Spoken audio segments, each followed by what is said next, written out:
میں طاہر القادری صاحب سے مل کر آیا تو فیصل آباد میں نکلا ایک کلینک سے، تو 3-4 نوجوان میرے پاس آ کہ آپ طاہر القادری صاحب سے ملے۔ میں نے کہا کیوں ملے؟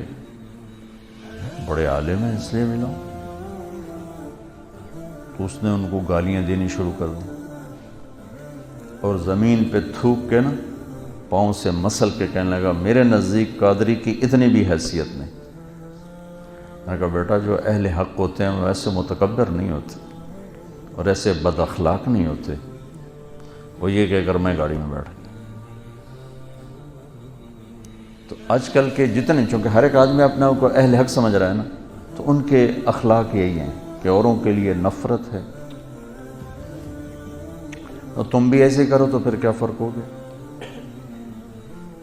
مفتی محمد امین صاحب رحمۃ اللہ علیہ فیصل آباد کے بہت بڑے بریلوی حضرات کے مفتی تھے، ان کا انتقال ہوا تو میں تعزیت کے لیے گیا، ٹائم لیا، تعزیت کے لیے گیا جہاں وہ رہتے تھے، جہاں ان کی تدفین مسجد کے ساتھ ہی انہوں نے تدفین کی۔ انہوں نے مجھے ملنے سے انکار کر دیا، ملے ہی نہیں، باہر ہی نہیں نکلے۔ میں بیٹھا رہا کو 15-20 منٹ، پھر ان کے بیٹے نے کہا جی حضرت کی طبیعت بہت خراب ہے تو وہ نہیں مل سکتے۔ طبیعت خراب نہیں تھی، نفرت تھی، نہیں ملے۔ تو ہم بھی ایسی ہی نفرت پال لیں اور کہتے ہو آپ ہم انبیاء کے وارث ہیں، کس چیز کے وارث؟ لعلک باخع نفسک الا یکونوا مؤمنین۔ یہ جو اللہ کہہ رہا ہے کہ میرے نبی اتنا غم نہ کر کے آپ خود ہلاک ہو جائیں، کس کا غم کھا رہے تھے؟ جو آپ کو پتھر مار رہے تھے، جو آپ کو گالیاں دے رہے تھے، جو آپ کو ساحر کہہ رہے تھے، کذاب کہہ رہے تھے، مجنون کہہ رہے تھے، کیا کچھ کہہ رہے تھے۔ اور کیا کچھ کہہ رہے تھے کہ اللہ نے کہا وَلَقَدْ نَعْلَمُ أَنَّكَ يَضِيقُ صَدْرُكَ بِمَا يَقُولُونَ۔ یہ جو قول ہوتا ہے نا، یہ ایسا خنجر ہوتا ہے کہ چیر کے رکھ دیتے، اس کا مرہم بھی کوئی نہیں۔ تلوار کی زخم کا تو مرہم ہے، اس کا تو مرہم بھی کوئی نہیں۔ اس لیے اللہ کہہ رہا ہے مجھے پتہ ہے آپ کا سینہ تنگ پڑ جاتا ہے لوگوں کی باتیں سن کے۔ بچوں اللہ تعالیٰ مجھے بھی آپ کو نبوت والے اخلاق دے، جتنا کوئی دین سے دور ہو اتنا اس سے پیار کرنا چاہیے، ہمدردی کرنی چاہیے کہ اللہ کرے یہ راہ راست پہ آ جائے۔ یہ کیا طریقہ ہے؟ نفرت کرنا، بغض رکھنا، یہ کون سا طریقہ ہے؟ یہ تو کسی بھی حق کی نشانی ہے، یہ تو باطل کی نشانی ہے۔ کہتے ہیں ہاں جی یہ بغض للہ ہے۔ بغض للہ ایسا تھوڑا ہی ہوتا کہ تم ان کی شکل دیکھنا گوارا نہیں کرتے۔ ہمارے بریلوی بھائی تو یہی کہتے ہیں ہمیں ان سے بغض للہ ہے، یہ گستاخ رسول ہے، ہمیں ان سے بغض للہ ہے۔ بغض للہ کی مثال ہے حضرت علی کا واقعہ۔ سبحان اللہ۔ اسلامی تاریخ میں اور بھی ہوں گے،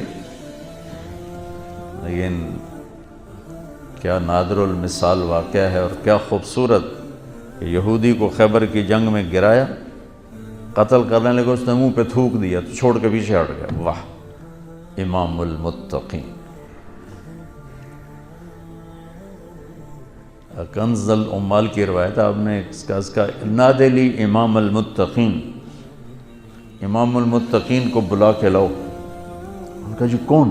کہا علی، علی کو بلا کے